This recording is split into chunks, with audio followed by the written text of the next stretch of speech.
ringkes tuh korupsi di Cina tuh ringkes. Padahal negaranya besar, rakyatnya 1,5 miliar. Rakyatnya 1,5 miliar. Sekarang korupsi rada di Cina. Kenapa? Ada contoh tegas. Tegas punya nyali. Tegas punya nyali. Kalau badan doang gede, nyali capung buat apa? Tahu nyali capung? Kecil banget. Bapak Ibu hadirin yang saya hormati, ini jihad melawan korupsi dahsyat, Pak. Luar biasa, karena kalau saja nggak ada kebocoran di negeri ini, kalau saja nggak ada korupsi atau bisa dikurangi korupsi ini, kemakmuran rakyat bisa lebih cepat dicapai. Ya, kemakmuran rakyat bisa lebih cepat kita peroleh. Sekarang kan makmurnya kita lain, rumah doang mas umur. Makmur gitu. Baik Kiai, kita akan lanjutkan lebih dalam lagi bahwa ternyata menghadapi Indonesia yang mungkin bisa kita katakan dalam kondisi yang sudah cukup akut, ketika koruptor merajalela, ketika banyak pemimpin yang sudah tidak mampu menjadikan panutan, pasti Islam telah memberikan solusi dalam masalah atau menyelesaikan masalah ini. Seperti apa solusi-solusi yang ditawarkan oleh Islam dalam semangat jihadnya? Tetaplah bersama kami dalam Damai Indonesiaku.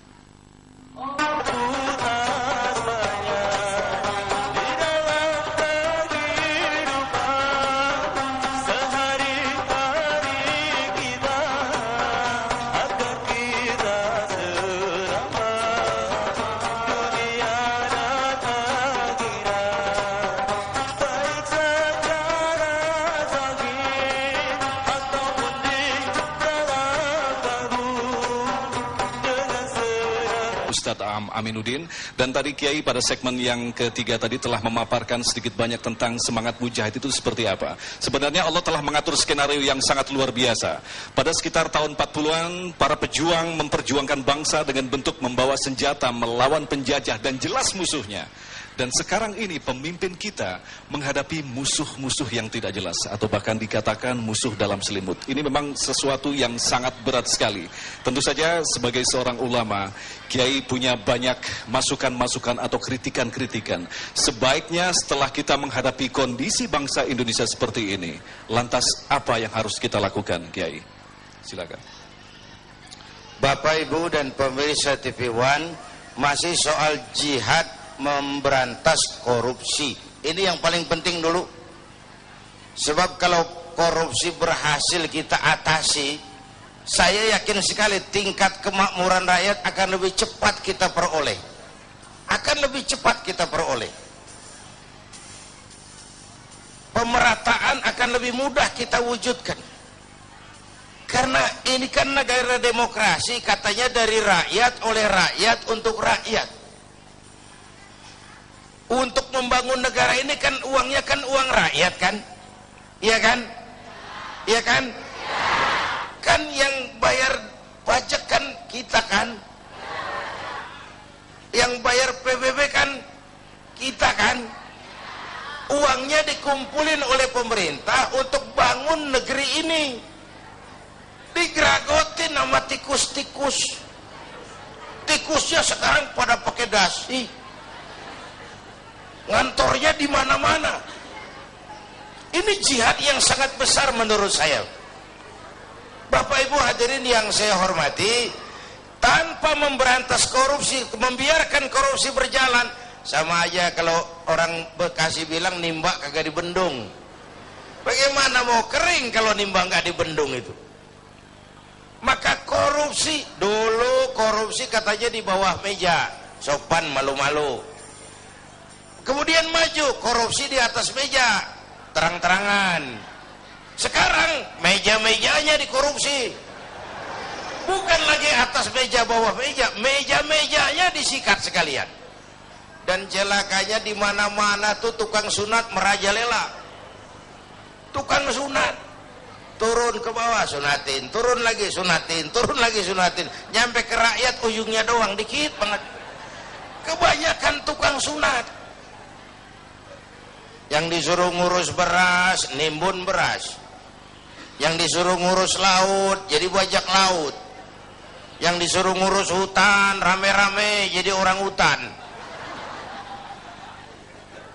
yang disuruh ngurus hukum malah bikin hukum kayak pisau, orang jadi nggak takut, hukum nggak berwibawa. Mestinya kalau kepolisian, kejaksaan, kehakiman bekerja bagus, KPK nggak perlu ada. Ya, itu kan ad hoc. Dibentuk KPK karena kinerjanya nggak memuaskan.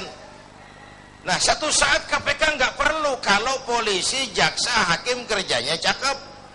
Ya, ya. Ini kan negeri kita udah kebanyakan tim ini. Muncul masalah, bukan diselesain, bikin tim. Bikin tim, bikin tim. Urusan kagak rapi, tim makin banyak.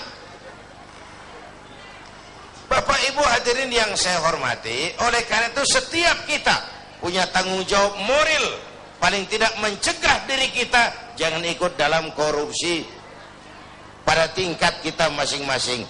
Itu yang pertama saya kira, jihad menghadapi korupsi. Yang kedua, jihad melaksanakan amar ma'ruf nahi munkar.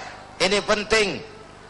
Sebab kalau yang ma'ruf jalan, yang munkar jalan, yang munkar itu mengundang murka Allah. Kalau murka Allah turun, bencana nggak nimpa yang zalim saja, yang baik-baik kena jatahnya. Saudara makan nangka kena getahnya, itu resiko. Saudara nggak makan nangka kena getahnya, itu sial namanya. Kan nih sekarang nih di masyarakat ada nih orang kalau dibilangin ngomongnya begini, biarin aja, yang mabok gue, yang judi gue, pakai duit gue main di rumah gue, urusan apa sama orang? Yang zina gue, yang bayar pelacur gue, mau enak mau penyakit urusan gue, lu ngapa jadi repot? Ada tuh orang kalau dibilangin nyautnya begitu, ada nggak? Yang mana?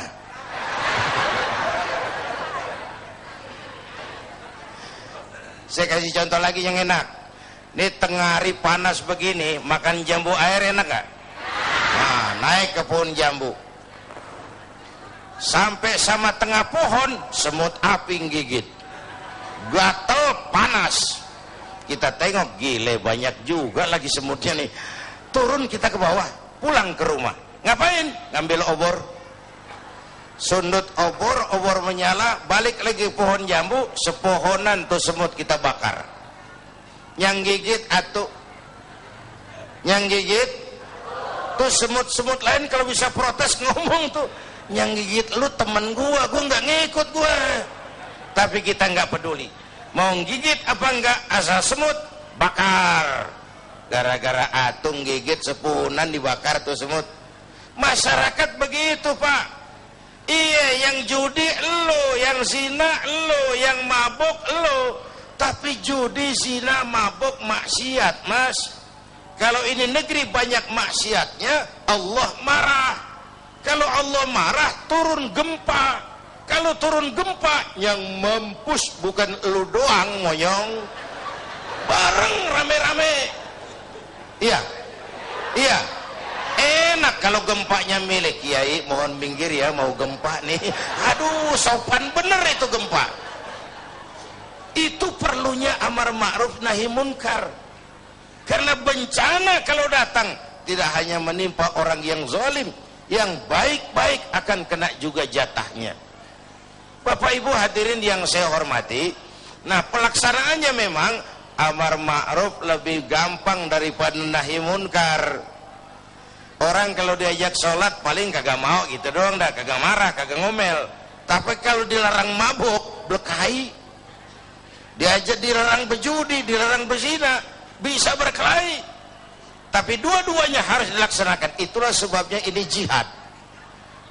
Beramar ma'ruf, apalagi bernahi munkar, itu merupakan jihad yang harus kita laksanakan. Kedua-duanya, nggak boleh pisah. Kalau yang ma'ruf jalan, yang munkar juga jalan, ya seimbang dong. Nah yang rugi, yang celaka sekarang nih, Bu, kalau ukuran ma'ruf munkar masih jatah kayak zaman kita nih, masih enak. Satu saat mana yang ma'ruf, mana yang munkar jadi remeng. Ya, ini zaman apa sih katanya, zaman orang pada pinter bikin bungkusan, entertain. Ya, orang pada pinter bikin bungkusan, yang ma'ruf kelihatan munkar, yang munkar kelihatan ma'ruf. Ayo, udah ngalamin belum saat begitu? Yang jujur dimusuhin. Nah, udah kejadian kan? Yang laporan anak pada nyontek tuh dimusuhin yang jujur. Itu kan yang ma'ruf jadi munkar, yang munkar jadi ma'ruf. Terbalik nilai masyarakat kita. Ini menyedihkan, ini memprihatinkan, ini musibah. Kalau yang ma'ruf jadi munkar, yang munkar jadi ma'ruf, mau apa lagi kita? Masya Allah. Jangan sampai kita berharap ini Kiai, seperti yang Kiai katakan tadi, jangan sampai azab ini menimpa negara kita. Karena jujur saja bahwa negara kita ini masih terus membutuhkan petunjuk-petunjuk, kemudian jalan-jalan keluar, dan itulah fungsinya dari ulama. Sekali lagi, saling memberikan, mengingatkan kepada Anda. Tentunya para pemimpin, cuman dibutuhkan kejujuran di sini. Apakah kita mau diingatkan dengan agama itu? Nah, pemirsa, kita akan membahas lebih dalam lagi tentang materi kita, menanamkan sifat jihad dalam diri bangsa ini. Tentunya setelah pesan-pesan berikut, tetaplah dalam Damai Indonesiaku.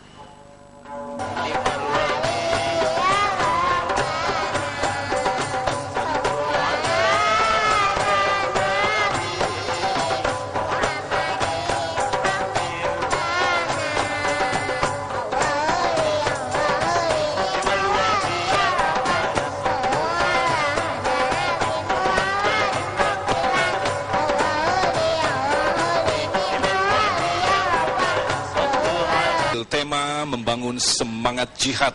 Tentunya dalam membangun negara ini kita diperlukan semangat jihad. Jihad adalah sebuah perjuangan yang maksimal untuk meraih ridha Allah. Tentu saja kita tidak bisa saja meminjam kata-kata jihad karena memiliki konsekuensi yang luar biasa. Jihad adalah berani dan sekaligus memiliki resiko, yaitu berani mengambil resiko. Berani mengambil resiko artinya ketika kita memimpin, pada saat kita melakukan kesalahan, kita berani mengambil resiko untuk diturunkan dari kekuasaan itu. Lantas ketika kita kembalikan pada kondisi bangsa kita kali ini, benarkah pemimpin-pemimpin kita yang saat itu kita pilih dan kita berikan beban untuk membuat negara ini lebih bagus lagi adalah sosok pemimpin-pemimpin yang berani mengambil resiko? Kembali Kiai akan menjelaskan kepada kita tentang masalah jihad yang sekaligus dicontohkan oleh Rasulullah pada masa-masa peperangan. Silakan Kiai. Bapak, Ibu, dan pemirsa TV One, masih pada jihad yang ketiga, yaitu jihad melawan kemiskinan dan kebodohan. Ini Rasulullah mengajarkan salahu ummati bil ilmi wal mal. Umatku hanya bisa menjadi baik dengan ilmu dan harta. Artinya dengan pendidikan dan ekonomi. Maka menghadapi kemiskinan dan kebodohan juga harus dengan melaksanakan semangat jihad. Nah, 3 jihad ini pasti ada resikonya. Tidak ada perbuatan yang tanpa resiko. Tidak ada perbuatan tanpa resiko. Mau jadi pohon tinggi harus berani ketiup angin. Iya. Iya. Takut angin, jangan jadi pohon tinggi. Jadi rumput. Enggak ditiup angin, cuman diinjak kebo. Nggak ada perbuatan tanpa resiko.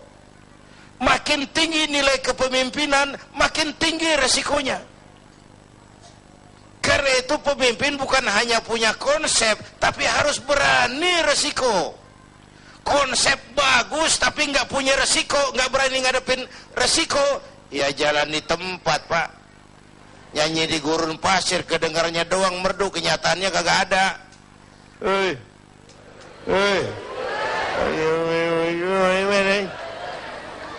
Konsep bagus tapi nggak berani resiko, nyanyi di gurun pasir, merdu tapi nggak ada yang dengerin, nggak ada hasilnya.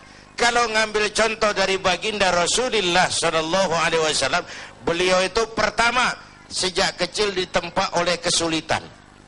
Lahir ke dunia nggak sempat ngeliat bapak, umur 6 tahun ditinggal emak, umur 9 tahun ngangon kambing, remajanya nggak dikolokin. Dari sini lahir jiwa prajurit, tegar, tahan banting, nggak cengeng, berani resiko, berani ngadepin resiko. Padahal jihadnya mula-mula teror mental, gagal teror mental, teror fisik. Muhammad, jangan macam-macam, kamu mau apa? Kami ngerti Bani Hashim tidak bisnis, mau kaya, ngomong. Mau jabatan tinggi, jadi apa, ngomong. Nggak usah ikut pilkada, ngomong. Mau perempuan cantik, anak siapa, ngomong. Teror mental, gagal. Teror fisik, gagal. Kenapa? Beliau siap ngadepin resiko, berani. Sekali kaki melangkah ke depan, pantang surut mundur ke belakang. Itu namanya pemimpin. Jangan cuma ngatur penampilan pemimpin mah, berani resiko.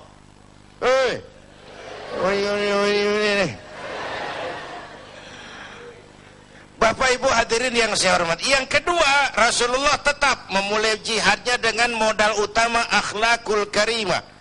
Memperbaiki akhlak pakai akhlak. Budi pekertinya luhur. Dipuji oleh Allah, wa innaka la'ala khuluqin azim. Yang ketiga, beliau pandai menginventarisir potensi. Kalau mau jihad harus ada kebersamaan, Pak. Coba lihat, Nabi punya Umar bin Khattab, Nabi punya Abu Bakar, Nabi punya Ali, Nabi punya Utsman. Ada penyandang dana kayak Utsman, ada jenderal kayak Umar, ada orang tua bijak kayak Abu Bakar Siddiq, ada anak muda intelek kayak Ali bin Abi Thalib, ada wanita budiman kayak Khadijah. Membangun kebersamaan, karena masalah yang kita hadapi sangat besar, perlu kebersamaan. Dulu pun waktu merdeka kita mikir-mikir, coba jenderal mana mau taruhan, bambu runcing merdeka ngelawan tank? Ya,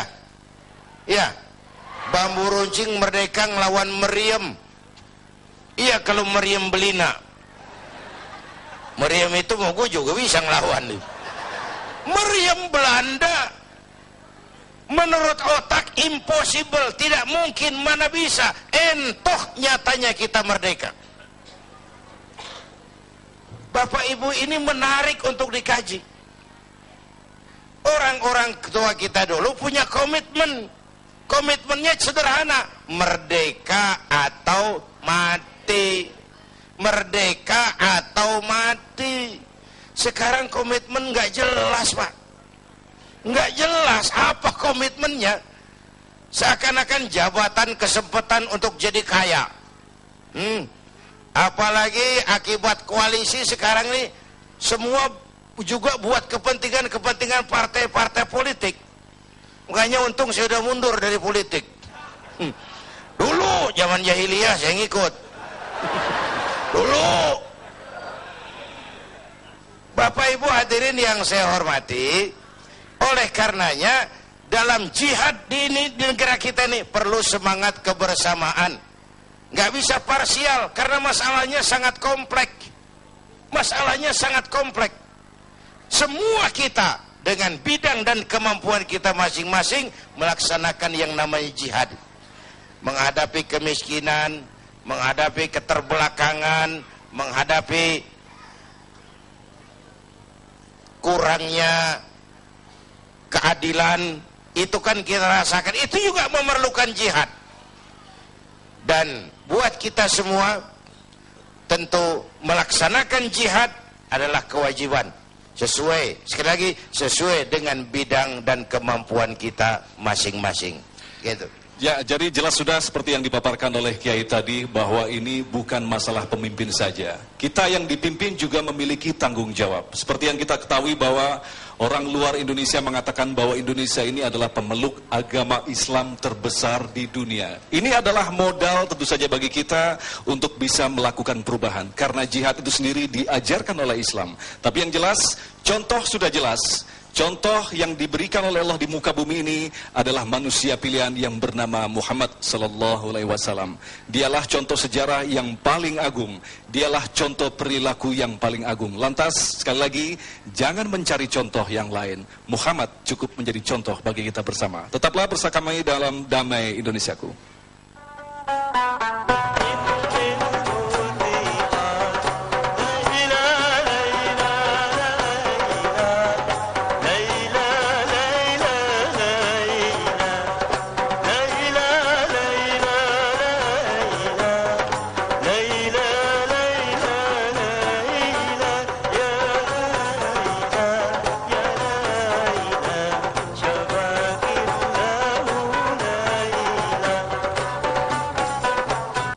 Ibu, Bapak yang Allah muliakan serta para pemirsa, tadi Pak Kiai terakhir mengatakan kita harus berjihad sesuai dengan kapasitas kita masing-masing. Ibu, saat ibu memasak, ya, menyiapkan makanan sarapan untuk anak-anak, ibu sedang apa? Berjihad. Ibu saat memandikan anak-anak, itu sedang apa? Berjihad. Ibu memeriksa PR anak-anak, mendampingi anak-anak belajar, itu sedang berjihad. Bapak pergi jam 6 pagi, jam 5 pagi mencari rezeki. Ada yang dengan kerja fisik, ada yang kerja intelektual, ada yang kerja mental sesuai dengan kapasitasnya masing-masing. Pulang jam 9 malam, pulang jam 10, Bapak pulang apa? Berjihad. Anak-anakku sekalian, adik-adikku sekalian, kalian belajar sungguh-sungguh, pergi ke sekolah, mengikuti materi pelajaran dari guru atau dari dosen, itu pun sedang berjihad. Jadi segala aktivitas kita yang diridhoi Allah dan orientasinya untuk supaya terciptanya keagungan Islam dan diridhoinya diri kita, itu adalah bagian dari jihad. Nah, jihad yang paling bisa kita lakukan pertama kali adalah ya di rumah. Di rumah. Makanya ibu, boleh jadi ibu sudah bekerja keras, belum tentu mendapat penghargaan dari suami, belum tentu. Ibu sudah ngajarin anak segala macam, begitu dapat rapot, suami nanya, sayang, ranking berapa? Ranking 1. Nah, hebat. Ayah juga dulu begitu. Nah, kalau adek ranking berapa? Ranking 2. Nah, hebat. Ayah juga begitu. Ayah nggak akan begini kalau nggak ranking. Ibu hanya duduk nonton TV, mindahin channel. Suami tidak melirik ke ibu, tidak bilang gini, "Mah, makasih ya anak-anak, nilainya hebat, itu karena perjuangan mama." Ya, suami ibu nggak ngomong gitu. Ya, nggak kan Bu? Nggak, ya. Bapak, hargailah segala kerja keras istri kita, walaupun hanya dengan kata-kata, "Mah, terima kasih ya, mama sudah berjuang, anak-anak alhamdulillah pada naik kelas, pada soleh," gitu. Ucapin aja Pak begitu, dah nggak usah bayar, itu sangat mudah, sangat ringan. Ya, apalagi kalau Bapak bilang, "No, ada motor ke mama untuk ngantar anak-anak," gitu. Gitu nggak Bu? Tidak, katanya Pak tidak ya. Jadi sebenarnya lahan jihad itu ada di rumah kita, ada pada diri kita. Bahkan bapak-bapak saja mau masuk ke masjid ini, begitu sendal berantakan, kan nggak enak les sendal berantakan, dirapihkan. Itu berjihad merapihkan sandal, gitu. Bapak-bapak ketika tahu istri bekerja sendirian karena pembantu pulang, bapak nanya begini, "Mah, ada yang bisa dibantu oleh bapak?" Ya, ada, coba aja ngepel gitu ya, ngepel kayak suster ngesot. Nah, itu jihad bukan? Jihad. Jadi sebenarnya kita itu bisa menjadikan lahan jihad untuk seluruh aspek kehidupan kita. Bahkan bapak ibu duduk di sini berpanas-panas, nih para pemirsa di sini kan luar biasa panasnya ya, karena yang Jihad hadir juga begitu nih, banyak. Itu sedang apa? Berjihad. Insya Allah. Jadi jelas sudah seperti yang dipaparkan Ustadz tadi, kemudian juga Kiai Haji Zainuddin, dan bahwa ternyata untuk memulai sebuah jihad yang besar adalah dimulai dengan jihad yang kecil. Jihad yang kecil lah hanya adalah rumah tangga kita sendiri. Sering kita menyalahkan orang lain, tapi jarang kita menyalahkan diri sendiri. Mungkin itu makna yang bakal kita petik dari bahasan kita kali ini. Dan jangan kemana-mana, kami masih punya satu kesimpulan untuk Anda. Dan di segmen terakhir nanti kita akan berdoa bersama-sama, tentunya masih bersama Damai Indonesiaku. Ya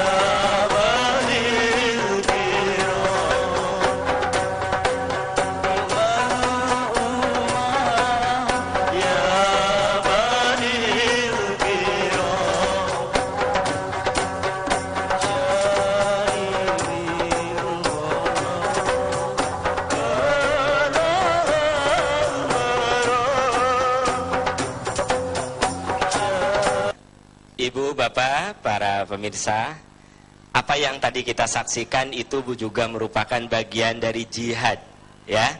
Jihad dengan ilmu, jihad dengan intelektual, sehingga orang menjadi makin faham apa itu Islam dan bagaimana Islam memberikan solusi terhadap persoalan-persoalan yang dihadapi oleh masyarakat saat ini.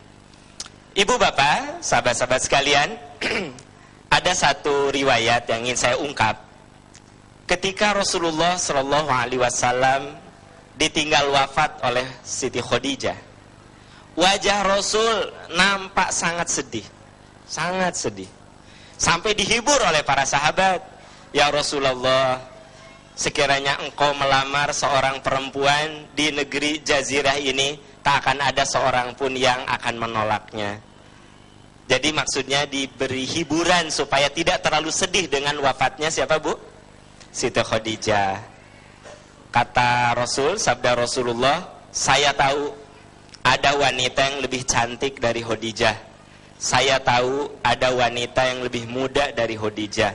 Tapi demi Allah, selama saya 25 tahun berumah tangga dengan Khadijah, tidak ada satu patah kata pun yang melukai hati saya. Tidak ada satu perbuatan pun yang membuat saya kecewa. Khadijah adalah orang yang paling bermakna dalam hidup saya. Itu pernyataan siapa, Bu? Rasulullah ketika ditinggal wafat oleh istrinya. Saya ingin tanya, sekiranya ibu ditakdirkan meninggal lebih dulu, kira-kira suami ibu akan berkata seperti itu? Tidak, katanya, Pak. Kok ibu nggak percaya diri? Tidak. Kenapa, Bu? Nah, Siti Khadijah sampai dikenang oleh Rasul. Rasul mengatakan, demi Allah selama 25 tahun saya rumah tangga dengan Khadijah, tak ada satu patah kata pun yang melukai hati saya, tak ada satu perbuatan pun yang membuat saya kecewa. Khadijah adalah orang yang paling bermakna dalam hidup saya. Berarti Siti Khadijah mampu berjihad di keluarganya luar biasa sampai Rasulullah sangat mengenangnya. Bapak, sekiranya Allah menakdirkan kita meninggal lebih dulu, kira-kira kita jadi kenangan terindah nggak untuk istri dan anak kita? Pak, kalau Bapak jadi katanya, Bu. Kalau Ibu mah enggak tadi, ya. Nah, jadi kalau kita ingin menjadi kenangan terindah, jadilah kita ayah yang terbaik untuk anak-anak, jadilah kita menjadi suami yang terbaik untuk istri kita, jadilah anggota masyarakat terbaik sehingga kita menjadi kenangan terindah. Sebenarnya kita diperintahkan untuk selalu bersungguh-sungguh. Itu supaya nanti selain mendapatkan ridho Allah, apa kata Nabi Ibrahim? Waj'al li lisana sidqin fil akhirin.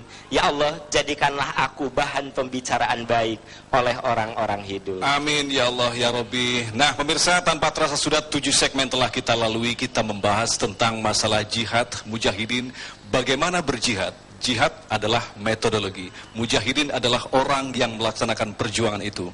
Apakah kita sudah mencapai pada posisi yang telah dicontohkan oleh Rasulullah? Marilah kita secara jujur bertanya kepada diri kita sendiri.